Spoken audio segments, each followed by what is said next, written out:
I'm Sean Patrick, professional film critic, and this is my life as a critic, where I critique my own work and read you some of my old reviews and then watch the movie again from a newer, older perspective, hopefully a more mature perspective. And based on the last show that I did, talking about the movie Greenberg, probably a less angry perspective, I guess. Because I was talking a lot about how that movie kind of made me a less angry person, because it reflected so much of who I was when I saw the movie back in 2010. That was a real kind of a revelation I was having while I was doing that episode, so if you missed it, it was episode 12 talking about Greenberg. I kind of realized what a different person I am and how different one can be in 6 years. So that makes this even more interesting, I guess, maybe for me anyway, because I am less angry, so maybe that'll change how I feel about these movies. And maybe that was the revelation I was looking for all along, and it just took me actually sitting down and watching Greenberg again to remind myself how different I've become in just the past, like I said, 6 years. This movie that we're going to talk about today is something I wrote about nearly a decade ago, called Things We Lost in the Fire, starring Benicio del Toro and Halle Berry. And I keep having this problem where I keep mixing this movie up with the movie 13 Conversations About One Thing.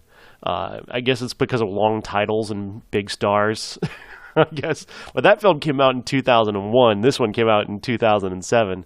But when I was thinking about doing this episode and trying to, just kind of randomly pick one of my old reviews in a movie that came out a few years ago, I thought to myself, I saw this one on Netflix, and I go, Things We Lost in the Fire. I really hated that movie. It was really pretentious, right? I think that's what I'm thinking of. I think that's the movie I'm thinking of. Then I pull up my review, and I haven't read the whole thing yet because I don't like to read the reviews before I actually read them to you, so I don't try and correct anything or pre-criticize. But I noticed just because I wrote it for Smart Popcorn, and you can see the score right away when you pull up the website, and I saw that I scored this movie really well. So that was kind of like, oh wait, no, looks like I liked this movie a good deal. But let's see, I'll read you the review now of from 2007. This is my review of Things We Lost in the Fire from 2007, and just how much did I like this movie that I thought I didn't like. The Oscar curse is over for Halle Berry. Well, yeah, I guess. No, I don't. I'll have to look while watching the movie to see. That's a pretty big, bold statement to start with, though. After subjecting herself and us to the horrors of mainstream flotsam like Catwoman, Perfect Stranger, and Gothica, following her well-deserved Oscar for Monsters Ball, Halle Berry is back in stride in Things We Lost in the Fire. This difficult drama, co-starring Oscar winner Benicio del Toro, brings Halle Berry back from the brink with a character every bit as memorable and deeply affecting as her Monsters Ball award winner. That's another big, bold statement for a movie I don't remember very well. Stephen Burke, played by David Duchovny, was loved by his family and loyal to his friends. He was the kind of guy who would go out of his way for you, friend or stranger. When he died, he left a hole that would be impossible to fill. Stephen's death is the dramatic drive of Things We Lost in the Fire, which stars Halle Berry as Stephen's wife Audrey and Benicio del Toro as his troubled best friend Jerry. Playing out in flashbacks and flash-forwards, we see Stephen as the Mr. Nice Guy that he was. We see his funeral and its aftermath. The style sounds distracting, but under the skilled eye of director Susan Bayer, we are never lost or confused. Ooh, Cinfused. Oh, there's a spelling error for you. Well, the I and the O are right next to each other on my keyboard. I mean, to be fair to myself a little bit. Bayer uses this style to great advantage, setting up dramatic points and paying them off with powerful cathartic moments. Benicio del Toro's Jerry is a heroin addict, and yet Stephen remained his friend, taking time week after week to drop in on Jerry. Stephen is saint-like in devotion to his old friend. When he dies, Jerry is the last to know, and his arrival at the funeral in his rumpled, oversized suit and dark circled eyes is greeted with great discomfort. Despite her obvious discomfort, Audrey is driven to take up her husband's cause and check in on Jerry. When she sees him honestly attempting to get sober, she does what she thinks Stephen would have done and invites him to stay in their garage, easily converted into a small apartment. The conceit sounds strained, but she has 2 kids and brings a virtual stranger and drug addict to live in her home? ? It's a stretch, but Barry and Del Toro make us believe it. Suzanne Bier is from Germany, and she brings a distinctly European conceit to Things We Lost in the Fire, focusing on her actors to tell the story rather than employing arching narrative. Bier gets inside these characters through the eyes of her actors. Tight close-ups, right on the eyes, truly gives us a sense of these characters' pained souls.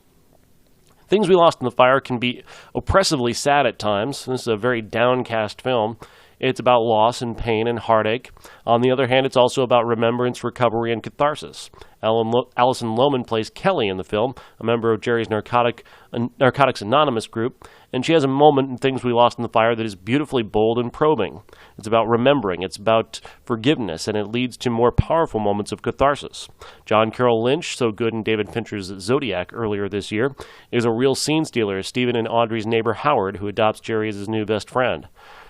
Desperately unhappily married, Howard is kind of pathetic, but in a cheery sort of way. He first meets Jerry at Stephen's funeral, and after Jerry moves into the garage, Howard insinuates himself into Jerry's daily life, eventually offering to help him get a job. Like the tremendous star turns of Benicio del Toro and Halle Berry, these supporting turns are nearly flawless in their execution and in the way that director Suzanne Bier reveals them. Things We Lost in the Fire has a few minor issues. The structure can be a little jarring, and there is one scene late in the film between Del Toro and Barry involving her asking him about drugs that is truly wrong-headed. Nevertheless, this is an exceptional film. The acting is phenomenal, the direction is of near-perfect pitch, and though it is admittedly grim in tone, the cathartic moments more than make up for the sadness. Hey, sometimes a good cry isn't such a bad thing. Well, that doesn't sound like the angry me of pre-Greenberg years. That sounds like a guy ready to cry about something. That's kind of nice. You don't remain one thing your entire life. I mean, maybe I felt like my anger defined me as a person, but clearly I was in touch enough with my emotions there to talk about being willing to cry at Things We Lost in the Fire. I don't know much about director Suzanne Bier. I got to admit, I was looking at her IMDb page just a moment ago, just trying to get a sense of who she is, and she's done a lot of European work, obviously, because she's from Germany. But the most recent thing she did was Serena, the Bradley Cooper, Jennifer Lawrence movie, which I haven't seen that. By the time I had a chance to see it, it was already pretty much irrelevant. Other critics had kind of talked it to death and really given it some negative reviews, and I just didn't feel I had the time to devote to something that had already basically had its time in theaters and on demand and was kind of dying a painful, quick death. But I kind of want to go back and check it out just because I really do like Bradley Cooper and Jennifer Lawrence, and I do admire the way Suzanne Bier directs, as you can tell from this review. But I admittedly, I don't know much about her other than, obviously, when you talk about European directors, there is a very European style, and you can sense that when you know a director is from Europe, it does get in your head that it's going to be kind of a European-styled film. But there's definitely a difference to the way European directors work and the way American directors work. There's a more of a focus on emotion in European films as opposed to American style, which is more can tend toward carpentry in an average movie, and dramas. In like the best dramas, it can be about American movies tend to try and build up towards big moments, whereas in a more European style, it's about allowing moments to build and be, and then they kind of exist, and then they're gone, and more of a realistic take, I guess you might say. So I'll stop now and I'll watch the movie Things We Lost in the Fire, which, if you want to join me, is on Netflix, and moments will pass for you, and we'll be back and we'll review the film again. We'll talk more about what I wrote about the film and whether or not any of that was accurate. And of course, probably have to pull up Halle Berry's IMDb page and see just how accurate I was in that Oscar curse comment. This is My Life as a Critic. I am Sean Patrick. I think the best way to describe Things We Lost in the Fire is uncomfortably intimate. That is what this movie truly is. It's uncomfortably intimate. It feels very real, and it feels like we're invading these people's lives as voyeurs, as watchers of the film. It's a film that feels so achingly realistic that you feel almost guilty experiencing the level of emotion that these characters are going through. And that is a pretty remarkable feeling for a movie to give you.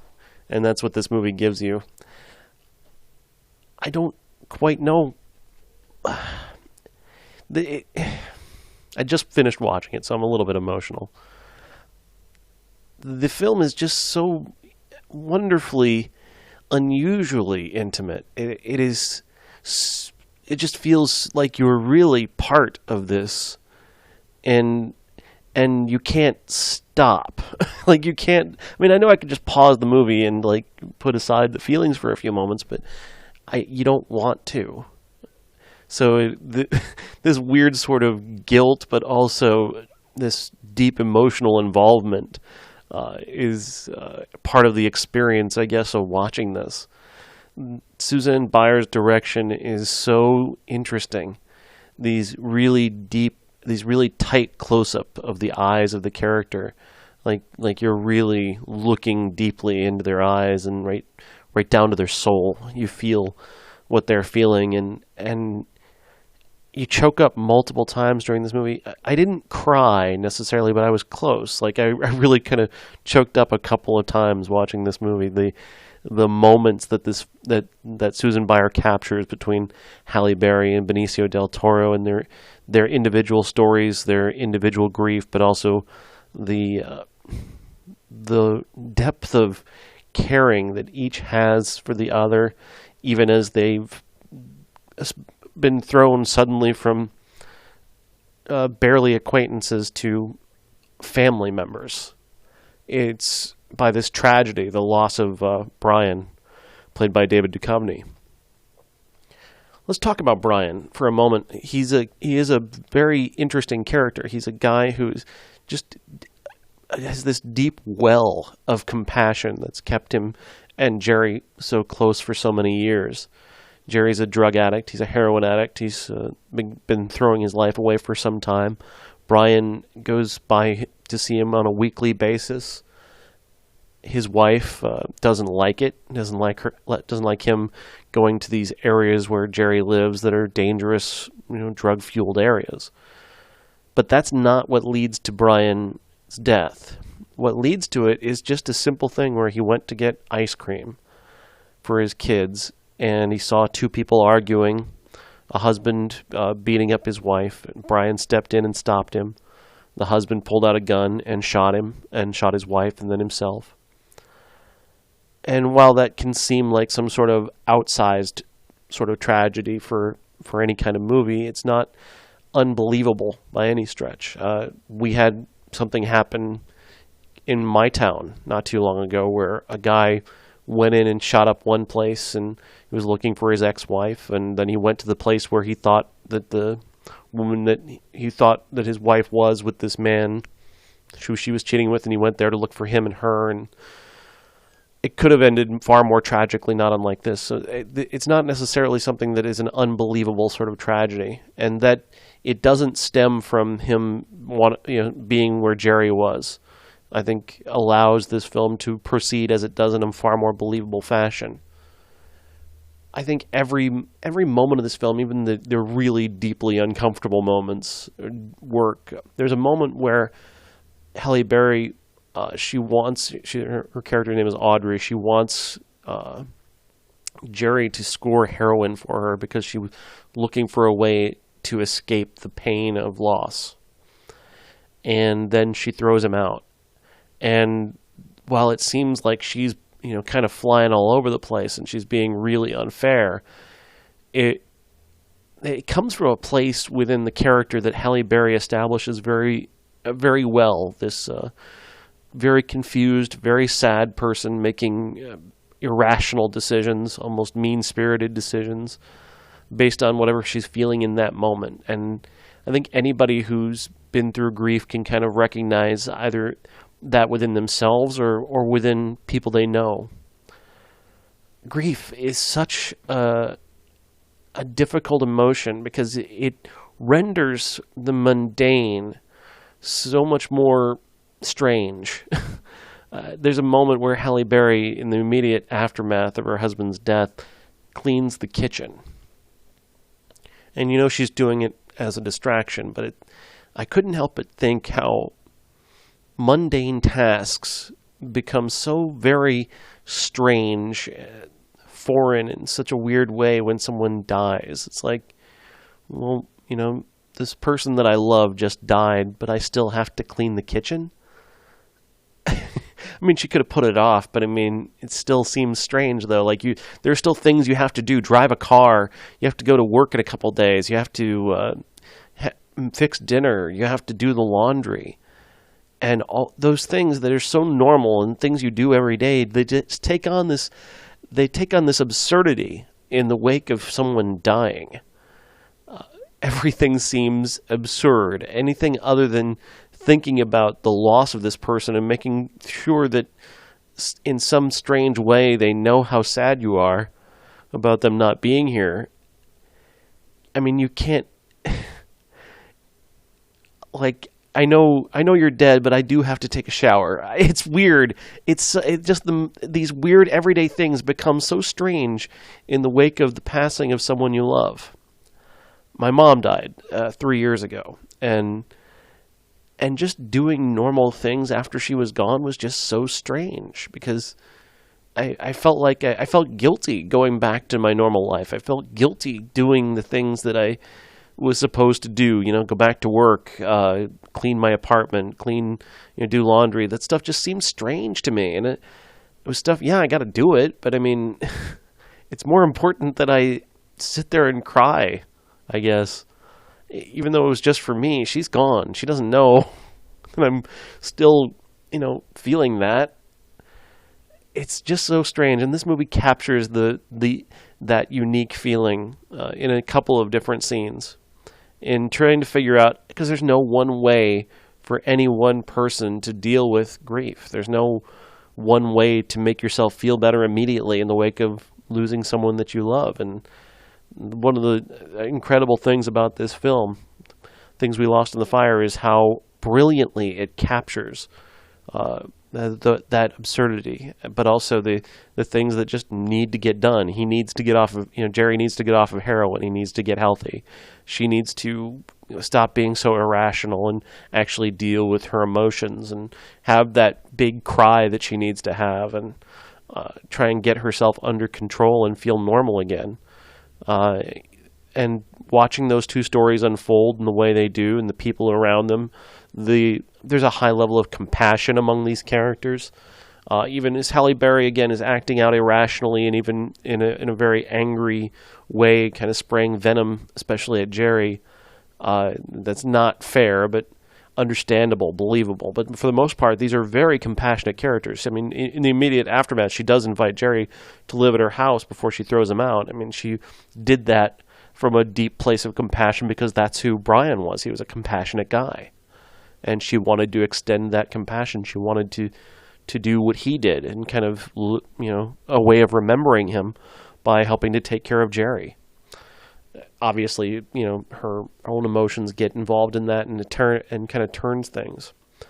And leads to Jerry relapsing and having I'm going way into spoilers and I didn't mean to. I apologize because I do want you to see this movie. And it's spoilers. I mean, it sounds weird to say spoilers when you're talking about a movie like this, but I don't want you to know all the twists and turns of this story. I want you to experience this for yourself, but I also want to communicate to you the depth of feeling that this film gave me. I really do love this movie. I do love Susanna Byer's direction of this film especially, and it does make me want to look into her work a little bit more. People really hated Serena. They really hated it. Like I said, I didn't see it, but there was like really venomous reviews, which kind of and since it wasn't in something I got to when it was like something immediate and necessary to talk about, I never took the time. But this movie makes me want to take the time and spend more time watching Susanna Bayer's work, because this film is so very interesting and so very intimate and so very moving. It's available on Netflix, and I think you absolutely should watch Things We Lost in the Fire. Be prepared for a very emotional experience, especially if you've lost somebody. But also just be prepared to watch a movie that is very compelling in its sadness and in the depth of its sadness and in the way it considers grief, but also in the way these characters are so very interesting and lovable and compelling, and how much you want for them. You love them, these characters, and you want them to you really feel for them. You feel a deep compassion for them as they've as human beings, which is again quite a remarkable thing. They become more than just Benicio del Toro and Halle Berry. They become Jerry and Audrey, and that's really tremendous acting when you can, especially with these two people. I mean, Halle Berry has had such a checkered career, especially since Monsters Ball, and Benicio del Toro. They tried to make him a movie star, and he seemed to not want to be a movie star. He seems to want to be a guy who acts for a living as opposed to being a movie star. He did that Wolf movie, which was really bad. And it's the only time he's really been kind of a movie star. He's a character actor. That's what he does. And I think that's what he prefers, and he's good at that. And this is a character actor. Even as it is a lead performance, it's a character actor's kind of performance. Halle Berry, I don't know what Halle Berry does. She just seems to be somebody who, if a good director gets a hold of her, like a Mark Forster or Susanna Bayer, they can bring something out of her that a lot of directors can't or just aren't capable of. She seems to act to the ability of the person directing her. And the better the director, I guess, the better performance. And here it's a really, really beautiful performance by Halle Berry and by Benicio del Toro, and by the young kids who play the children in the film. They are fantastic as well. John Carroll Lynch, Alison Lohman, also quite good in unique roles for sure. I'm really glad I did this. I really am so glad that I got to see this movie again and actually stop confusing it for that movie I hated, and I get to recommend this movie again, and that feels really good. Things We Lost in the Fire. This has been episode 13 of My Life as a Critic.